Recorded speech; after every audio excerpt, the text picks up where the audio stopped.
कोई इंसान अपने जीवन के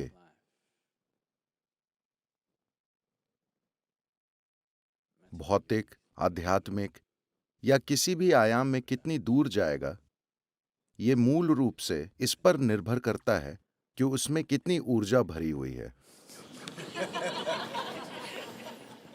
हाँ, बहुत से लोगों में ढेर सारी ऊर्जा है, मगर उनके अंदर इस ऊर्जा को एक तरह की व्यक्तिगत शक्ति में रूपांतरित करने का ज्ञान या जरूरी प्रणालियां नहीं है।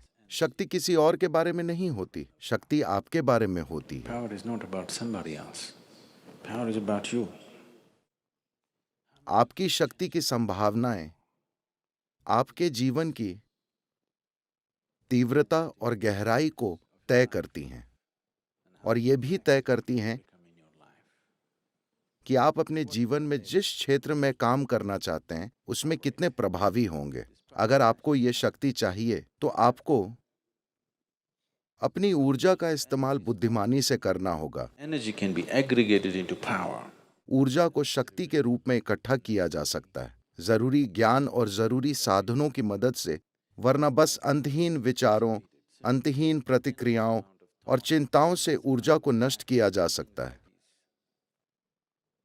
मैं चाहता हूं कि आप अपने दैनिक जीवन को ध्यान से देखें। एक सरल सी चीज, बस मान लीजिए दिन में आप कितने शब्द बोलते हैं। आप कभी गिनते नहीं? ओह, आपको ऐसा करना चाहिए, आपको गिनने चाहिए। कल एक अनुमान लगाइए कि सुबह से रात तक आप कितने शब्द बोलते हैं। परसों उसे 50% तक कम कर दीजिए और वही चीजें कहिए। आप लोगों से संवाद खत्म नहीं कर रहे, आप अभी संवाद कर रहे हैं, मगर 50% कम शब्दों के साथ। आपकी भाषा कौशल निश्चित रूप से बढ़ जाएगी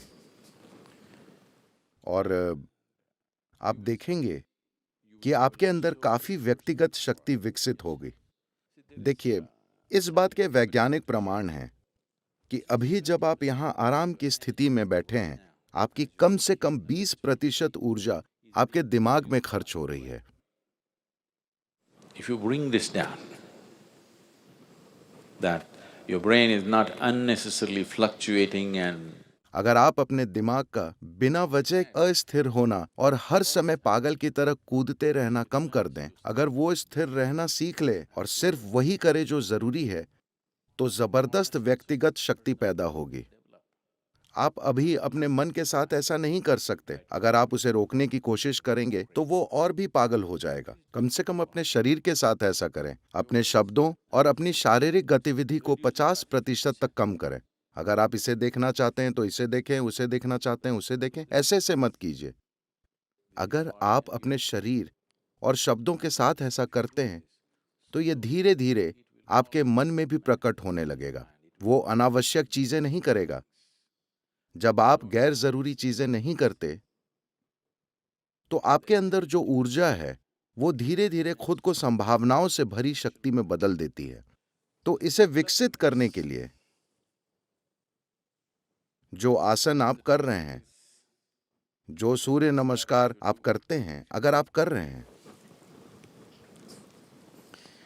या जो भी दूसरी क्रियाएं और बाकी चीजें आप करते हैं, वो मुख्य रूप से इस शक्ति को बढ़ाने के लिए है। इसे अनावश्यक कार्य में नष्ट नहीं करना चाहिए। फिलहाल आप अपने मन में आने वाले विचारों की संख्या को कम नहीं कर सकते, उसे भी किया जा सकता है। अगर आप बस अपने अंदर एक स्पंदन लाएं, एक सरल मंत्र, जब ये पागल हो रहा हो, बस कुछ समय तक इसका जाप करें, एक तरह का स्पंदन पैदा करें। आप देखेंगे कि उससे जबरदस्त व्यक्तिगत शक्ति पैदा होगी। amount of personal power. अपने अंदर इस शक्ति के बिना आप जीवन के आयामों को पार नहीं कर पाएंगे। जीवन अभी अधिकांश लोगों के लिए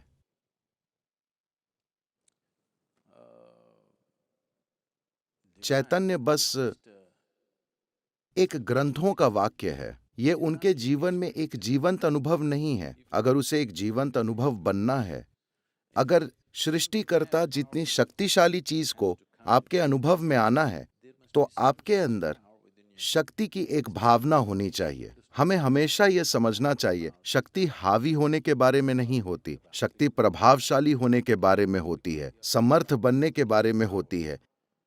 जब आप में इस शक्ति की संभावनाएं होती हैं, तब आप इस जीवन से सहजता से गुजरते हैं। इससे फर्क नहीं पड़ता कि आपकी सामाजिक स्थिति क्या है, आर्थिक स्थिति, भौतिक स्थिति क्या है, आप एक राजा की तरह चलते हैं, क्योंकि आपके भीतर की शक्ति आपको इस तरह चलाती है।